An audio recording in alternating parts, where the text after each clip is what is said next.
December 24, 1916।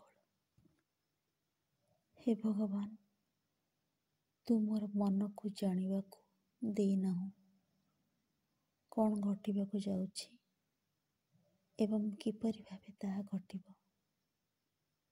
ତଥାପି ଆଜି ସନ୍ଧ୍ୟାରେ ମୋ ଅନୁଭୂତି ମଧ୍ୟରେ ତୁ ପୂର୍ବାଭାସ ଦେଇଛୁ। ତୁ ମୋ ଠାରୁ କ'ଣ ଚାହୁଁ? ଖାଲି ଏକ ପୂର୍ବାନୁଭୂତି? କାରଣ ଏହା ହେଲା ପ୍ରଥମ ପଦକ୍ଷେପ ମାତ୍ର। ମୋ ସମ୍ମୁଖରେ ଅର୍ଦ୍ଧୋନ୍ମୁକ୍ତ ଯେଉଁ ଅପରୂପ ପଥଟି ରହିଛି, ତା ଉପରେ ଦ୍ୱିଧାଗ୍ରସ୍ତ ପଦକ୍ଷେପ ମାତ୍ର। ଏହା ଯେପରି ଜୁଆରର ଜଳ,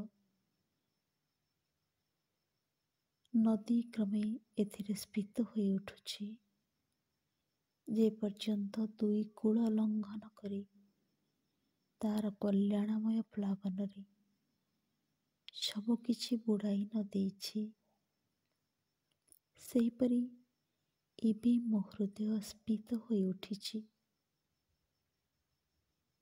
ତୁ ତା ମଧ୍ୟରେ ଢାଳି ଦେଇଥିବା ପ୍ରେମ ଶକ୍ତିର ଚାପରେ ସମଗ୍ର ସତ୍ତା ଭଲ ପାଇବାକୁ ଆରମ୍ଭ କରିଛି।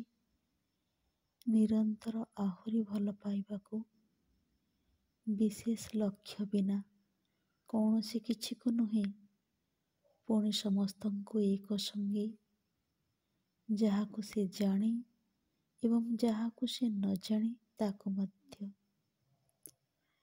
ଯାହା ସେ ଦେଖେ ଏବଂ ଯାହା ସେ କେବେ ଦେଖି ନାହିଁ ତାକୁ ମଧ୍ୟ। କ୍ରମେ ଏହି ସୁପ୍ତ ପ୍ରେମ ହୋଇ ଉଠିଲା ବ୍ୟକ୍ତ ପ୍ରେମ। ପ୍ରତ୍ୟେକଙ୍କ ଉପରେ ଓ ସମସ୍ତଙ୍କ ଉପରେ ବିଚ୍ଛୁରିତ ହେବା ପାଇଁ ଉତ୍ସୁକ କଲ୍ୟାଣକର ତରଙ୍ଗ ପରି, ସକ୍ରିୟ ସୂର୍ଯ୍ୟଯୁକ୍ତ ପରି। ଏ ହେଲା ଆରମ୍ଭ, ଅତି କ୍ଷୀଣ ଆରମ୍ଭ। କିନ୍ତୁ ହେ ଭଗବାନ, ମୁଁ ଜାଣିଲି ତୁ ଏହା ହିଁ ଚାହୁଁ।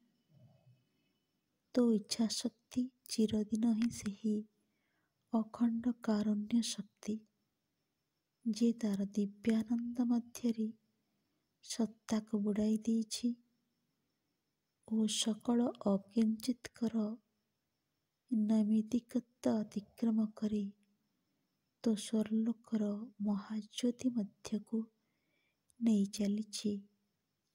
ଯାହା ତୁ ଚାହୁଁ ତାହା ହେବା ଅର୍ଥ ଦିବ୍ୟ ରୂପ ଲାଭ କରିବା।